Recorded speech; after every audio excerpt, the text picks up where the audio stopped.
सभी प्रभु प्रेमियों को मेरा प्यार भरा राधे राधे। इस वीडियो में हम चर्चा करेंगे एकादशी व्रत की। श्रावण मास की शुक्ल पक्ष की एकादशी को किस नाम से जाना जाता है और उसका महात्म्य क्या है, ऐसा प्रश्न धर्मराज ने भगवान श्री कृष्ण से पूछा और इसका व्रत करने से क्या लाभ मिलता है। भगवान श्री कृष्ण ने कहा, धर्मराज, श्रावण मास की शुक्ल पक्ष की एकादशी को पुत्रदा एकादशी के नाम से जाना जाता है और इसका बहुत बड़ा लाभ है। इसकी एक बहुत पुरानी कथा है, वो मैं तुम्हें सुनाता हूँ, तुम ध्यान से सुनो। एक नगरी थी महिष्मती नगरी, उसके राजा थे महीजित राजा। बहुत धर्म को मानने वाले राजा थे, बहुत ही धर्म निपुण, प्रजा को पुत्रवत पालने वाले राजा थे। पर उस राजा के कोई पुत्र नहीं था, इसलिए वो राजा बहुत दुखी रहता था। और उसने जब देखा कि उसकी आयु बढ़ती जा रही है और पुत्र नहीं हुआ है, तब उस राजा ने अपने राज्य के वरिष्ठ मंत्रियों को बुलाया और वरिष्ठ मंत्रियों को बुलाकर उस राजा ने कहा कि बिना पुत्र के मुझे महलों का सुख अच्छा नहीं लगता। मैं सोचता हूं कि मेरी प्रजा का आगे लालन पालन करने वाला कौन होगा। हमने सुना है कि कुमार्ग पर चलने वाले लोग जिनको संतान नहीं होती, मैंने कभी ब्राह्मणों का और देवताओं का धन हरण नहीं किया। इसका मतलब है जो ब्राह्मणों का और देवताओं का धन हरण करता है उसे बहुत दुख उठाने पड़ते हैं। मैं भी उसका वंश में भी आगे नहीं बढ़ता है। तो राजा कह रहा है, मैंने ब्राह्मण और देवताओं का धन नहीं लिया, मैंने अन्याय से अपने कोष में धन अर्जित नहीं किया और मैंने पराई संपदा का हरण नहीं किया।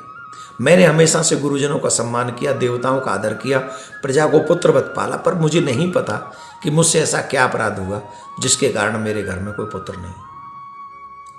राजा की बात सुनकर प्रजा दुखी हुई और प्रजा के और मंत्री जितने भी लोग थे वो इस दुख को मिटाने के प्रयास करने लगे। बड़े बड़े संत महात्माओं से मिले और उसी समय एक वन में उनकी प्रजा के कुछ लोग गए और उस प्रजा के लोगों को उस वन में लोमस ऋषि का दर्शन हुआ। लोमस ऋषि के विषय में आप जान लीजिए, वो बड़े तपस्वी हैं, निराहार भी रहते हैं, जितेंद्रिय हैं, जितात्मा हैं, जित क्रोध हैं और सनातन धर्म के गुण तत्वों को जानने वाले हैं।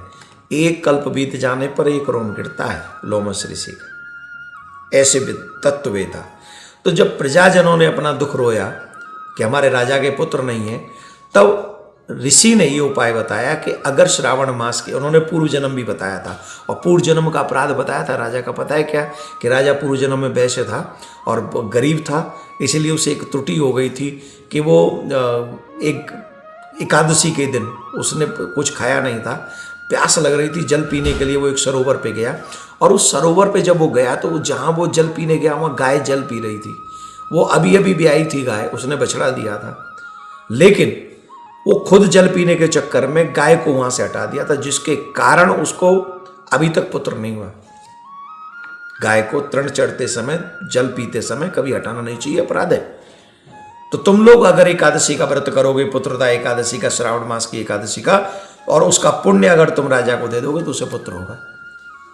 तो प्रजा ने जब ऐसा सुना तो सभी लोगों ने श्रावण मास की शुक्ल पक्ष की पुत्रदा एकादशी के दिन व्रत किया, रात्रि में जागरण किया और जागरण करके उसका जो पुण्य है प्रातःकाल द्वादशी में वो राजा को दे दिया और उसके तुरंत बाद ही वो रानी गर्भवती हुई और श्रेष्ठ और यशस्वी धार्मिक पुत्र उसे प्राप्त हुआ। इसलिए राजा ने इस एकादशी को पुत्रदा एकादशी कहते हैं, जो बहुत लाभदायक है। आप सभी से मेरा निवेदन है, ब्रह्म मुहूर्त में उठ के संकल्प कीजिए, नारायण भगवान की पूजा कीजिए, सत्य बोलिए, ब्रह्मचर्य का पालन कीजिए। 5 अगस्त को हम लोग एकादशी का व्रत करेंगे और 6 अगस्त को इसका पारायण होगा और पारायण का समय मैं आपको बता देता हूँ, 5:49 से लेके 8:45 तक होगा। तो आप इस कथा को भी सुने, कथा जरूर सुननी चाहिए एकादशी के दिन। ज़्यादा से ज़्यादा इस वीडियो को शेयर करें जिससे सभी लोग इस लाभ को ले सकें। जिस कामना से भी आप एकादशी का व्रत करेंगे, आपको ये वो कामना पूर्ण कराने में पुत्रदा एकादशी सामर्थ्यवान है।